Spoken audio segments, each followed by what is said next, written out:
گفتگو تار کی کتنی پیاری میٹھی میٹھی گفتگو تار کی کتنی پیاری میٹھی میٹھی گفتگو تار کی. الحمدللہ رب العالمین والصلاة والسلام علی سید المرسلین اما بعد فاعوذ باللہ من الشیطان الرجیم بسم اللہ الرحمن الرحیم الصلاة والسلام علیک یا رسول اللہ وعلی آلک وصحابک یا حبیب اللہ الصلاة والسلام علیک یا نبی اللہ وعلی آلک وصحابک یا نور اللہ. رسالہ ضیاء درود السلام پیج نمبر 6 فرمان مصطفیٰ صلی اللہ تعالی علیہ وآلہ وسلم، جس نے یہ کہا اللہم صلی علی محمد وانزلہ المقعد المقرب عندک یوم القیامہ، اس کے لیے میری شفاعت واجب ہو گئی. صلو علی الحبیب. کیا بچپن میں کبھی آپ نے لڑنے والوں میں سلو کروائی ہے؟ بچپن میں اپنے ہم عمر یا کسی رشتہ دار وغیرہ کو نماز کی دعوت یا کسی برائی سے روکنے کی کوشش کی ہے؟ آپ کی بچپن کے واقعات سننا چاہتے ہیں. یہ سارے کام تو سارے کیے ہی ہوں گے. ہم تو بچپن میں ایک دوسرے کو بچپن لڑکپن یا جوانی، اب وہ عمریں تو یاد نہیں ہے. میں تو گھروں پہ جا کے نماز کے لیے اٹھانے بھی جاتا تھا. اچھا، ہاں، گھر پہ جا کر سیڑھی چڑھ کے دروازے بجانا بھی مجھ سے ثابت ہے. ہماری صدائے مدینہ تو پرانی آپ کی ولادت سے ہی پہلے کی ہے. اللہ، یعنی دعوت اسلامی سے پہلے ہی آپ یہ کر رہے تھے؟ یہ مطلب اصطلاح نہیں تھی صدائے مدینہ، نہیں، یہ بھی کیا ہے میں نے. اب وہ کوئی باضابطہ کوئی نہیں ہوتا تھا، لیکن ایسا کیا ہے، اٹھانے جانا، نمازوں کے لیے جمع کرنا، بلانا. میری ایک سے بات ہوئی تھی، وہ پرانے کو آپ کے ہوں گے، اولڈ ایریا کے، اولڈ سٹی ایریا کے، تو وہ کہتے تھے کہ مہمان ہے کہ وہ جڑے حضرت صاحب اسا گلی میں رمیا کرو نا کی بھی ایسا رمو تا حضرت صاحب نور کیڑا مسجد طرف ونن تھا، پچھے اسا کہ چو نلو ہلو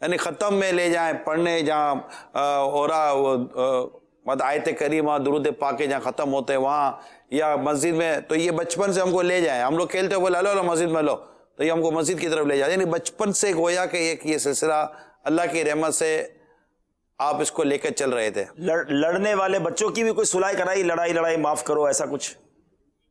اب یہ یاد تو کوئی واقعہ ایسا نہیں ہے، ہو سکتا ہے وہ تو چھڑاتے تو سب ہی ہیں. آپ کو کبھی کسی نے کو مارا ہے؟ ایسا مارا ہے کہ دانت توڑ دیے میرے. یہ تو بے قصور مارے کھائی ہے، بالکل بلا بے قصور. وہ ہوا یوں کہ جیسے کہ وہ ہم نے کوئی نیاز کے لیے چندہ کیا ہوگا کسی کام کے لیے، اور میں کہتا تھا کہ یہ چندہ جو ہے ہم فلاں کام میں استعمال کریں گے، اور اس وقت مجھے معلوم تھا، الگ لڑکپن تھا کہ یہ کام جو میں بول رہا ہوں یہ جائز ہے. یہ کسی ناجائز کام کا کہہ رہا تھا کہ یہ کر رہا ہے. میں کہا یار یہ تو نہیں ہو سکتا یار. وہ اس نے بھی یوں منہ ماری بھی نہیں تھی، وہ میرے کو جو تھا جاندار تھا، پہلوان تھا. اب پتا کیا میں نے تو اس کا انتقال ہو گیا، 2-3 سال شاید ہو گئے اس کو. تو اس نے میرے کو زور کر دیا نا گھونسا، تو میرے سامنے کے دانت توڑ دیے. اچھا، میں تو لڑائی تو میں تو کمزور شروع سے کمزور تھا، لڑ تو نہیں سکتا تھا. وہ خون نکلا اور رو دھو کر پھر میری ماں حیات تھی ان دنوں، تو میں تو لڑکا تھا نا، تو میری ماں اس کے گھر لے گئی شکایت لے کر. تو وہ اس کی ماں نے بھی کوئی خاص لفٹ نہیں کرائی.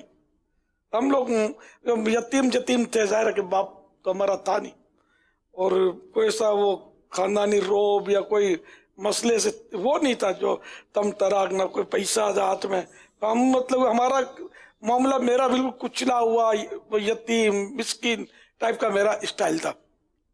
تو کسی نے داد فریاد دی کی. پھر وہ لڑکا ہوتا تھا فخریہ کہتا تھا میرے سامنے بھی، مطلب میں اپنے بھائی کو، بھائی صاحب ہم نے اس کے دانت توڑ دیے تھے. تو یوں مظلومیت سے تو گزرا ہوں. اچھا، یہ تو بچپن کا واقعہ ہے.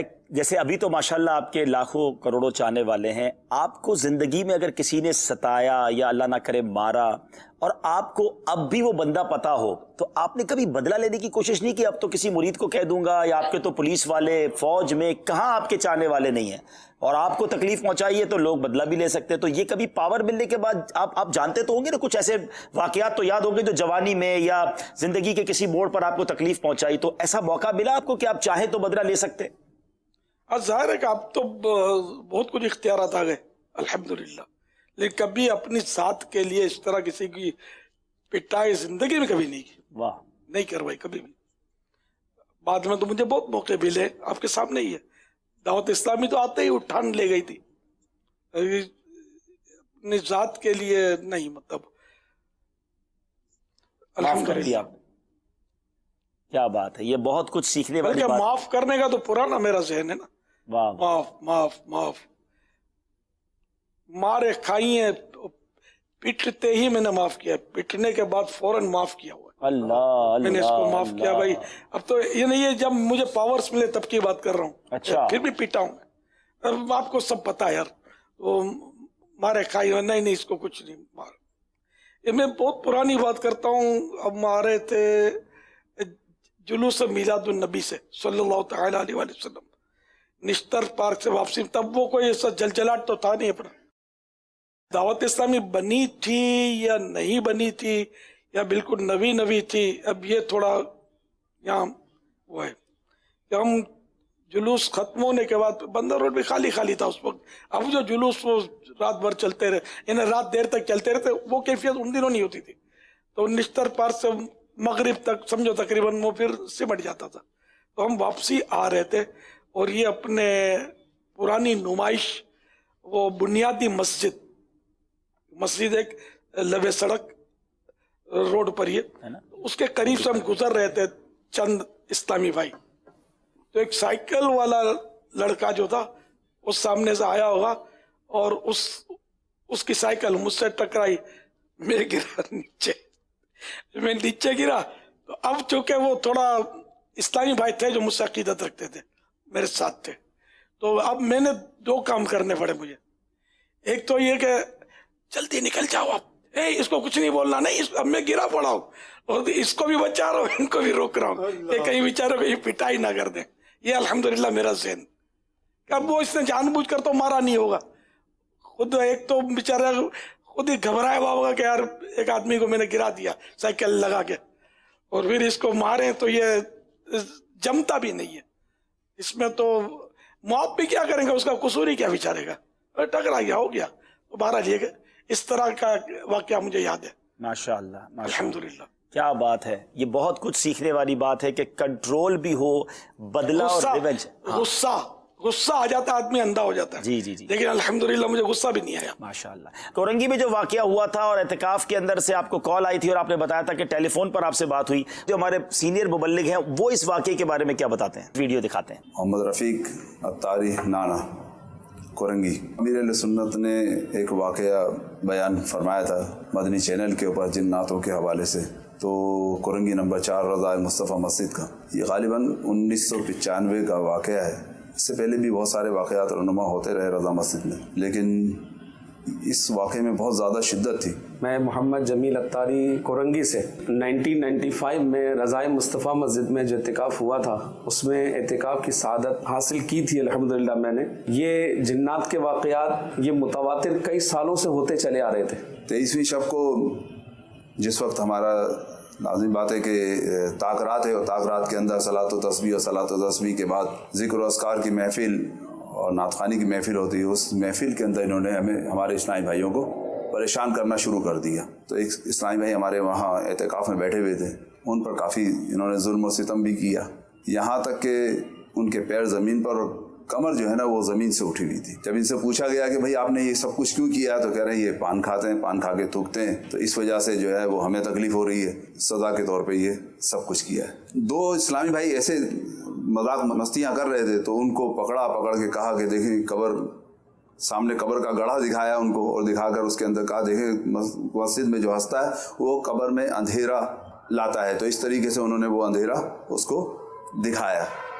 تو اس طرح کے بہت سارے معاملات انہوں نے کیے، لیکن ایک دن گزرا، 2 دن گزرا، پھر امیر اہل سنت کی بارگاہ میں اسلامی بھائیوں نے حاضری دی اور امیر اہل سنت نے انہیں کچھ مقصد یہ کہ تعویذات وغیرہ دیے، تعویذات وغیرہ کے بعد میں انہیں کچھ ہدایت دی کہ اس طرح سے یہ کر لیں، لیکن معاملہ تھم نہ سکا۔ 28ویں شب کو جب یہ سلسلہ بہت زیادہ بڑھا تو ہم نے امیر اہل سنت کی بارگاہ میں سفارشات پیش کروائیں۔ پھر امیر اہل سنت چونکہ وہاں فیضان مدینہ میں اعتکاف میں موجود تھے تو آپ نے فرمایا کہ میں تو آ نہیں سکتا، تو پھر ایسا کرو مجھ سے فون پہ بات کرواؤ۔ تو ہم نے یہاں پر اس وقت موبائل کا دور نہیں تھا تو ہم نے لینڈ لائن یہاں پر اتروائی رضائے مصطفیٰ مسجد میں، فون پر باقاعدہ امیر اہل سنت کی اس جن سے بات کروائی۔ تو اس نے فون اٹھا کر امیر اہل سنت کو یہ فرمایا کہ میں تو آپ کا مرید ہوں۔ تو آپ نے فرمایا تم میرے مرید ہو، میرے مریدوں کو تنگ کر رہے ہو۔ تو وہ کہنے لگا کہ ہم ان کو تنگ نہیں کر رہے ہیں، یہ یہاں پر جو نا پان کی پی کے پھینکتے ہیں، مختلف اس نے جو نا شکایتیں امیر اہل سنت کی بارگاہ میں۔ تو آپ نے فرمایا کہ مطلب تمہیں کیا اللہ نے اس کی ذمہ داری دے کے بھیجا ہے کہ تم ان کو یہاں پر صحیح کرنے کے لیے آئے ہو، تم کون ہو یہاں پر؟ تو بہرحال یہ کہ وہ کہنے لگا میں تو چلا جاؤں گا، لیکن یہ میرا بڑا بھائی ہے، یہ مجھے جانے نہیں دے گا، یہ مجھے کہتا ہے کہ تم چلو اور یہ مجھے زبردستی لے کر آتا ہے۔ تو باپا نے فرمایا کہ اس سے میری بات کراؤ۔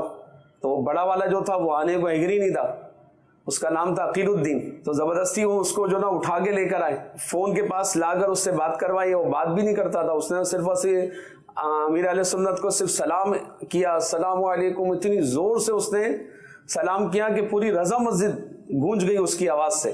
تو بہرحال یہ کہ وہ آپ کے کہنے پر جو نا وہ چلے گئے، لیکن چلے گئے وعدے معاہدے کر کے، کچھ دیر بعد پھر دوبارہ آ گئے۔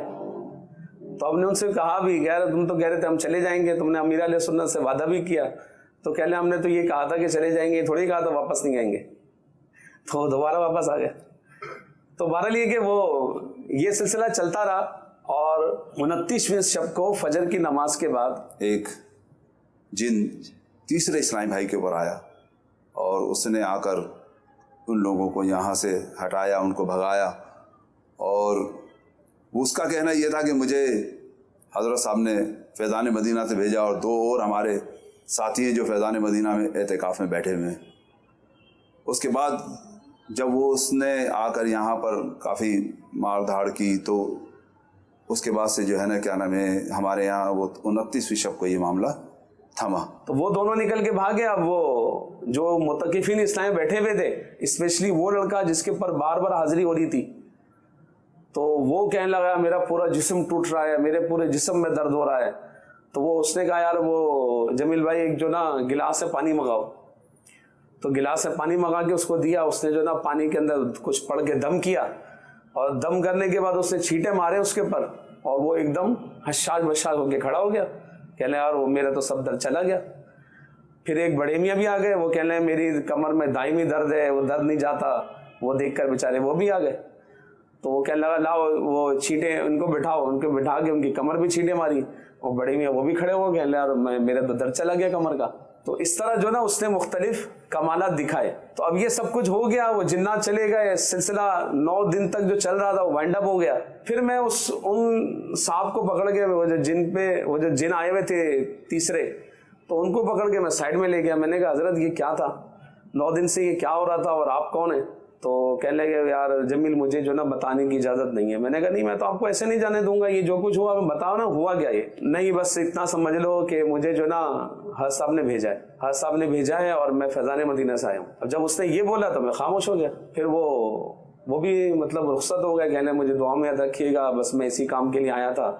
اور وہ اس کے بعد رخصت ہو گئے، سب کچھ ختم ہو گیا۔ 9 دن کا جو تھا، جو کچھ ہم جھیلتے چلے آ رہے تھے، وہ چند منٹوں میں ختم کر کے چلے گئے۔ مجھے یاد پڑتا ہے ایک کے چشمے اتارے تھے۔ اب آپ نے بھیجا تھا تو آپ کو یاد ہوگا۔ مجھے کسی نے، یہ لوگ آئے تھے عید کے دن ملنے کے لیے۔ اب ہے پرانی بات ہے، یہ بھی بھول گئے ہوں گے، چشمے اتارے تھے اس نے، چشمے۔ وہ بندہ تو یہ کہہ رہا تھا کہ ہمیں امیر اہل سنت نے بھیجا ہے۔ اب وہ دعویٰ یہی کر رہا تھا، لیکن اب میں اپنے اوپر اوڑھ کیسے لوں یار کہ میں نے بھیجا تھا۔ جنات آنے کا جو واقعہ ہوتا ہے تو کیا جنات کیا بدن کے اندر چلے جاتے ہیں؟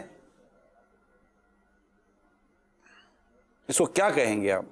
حاضری آئے یا جنات آیا تو اس کو لے کے کہ عام عوام اس کو کیا لے؟ مطلب یہ کہ ایک طرح سے اس پر کنٹرول کر لیتے ہیں، کنٹرول کر لے۔ اب وہ یہ جن بول رہے ہوتے ہیں، وہ بندہ بے بس ہوتا ہے،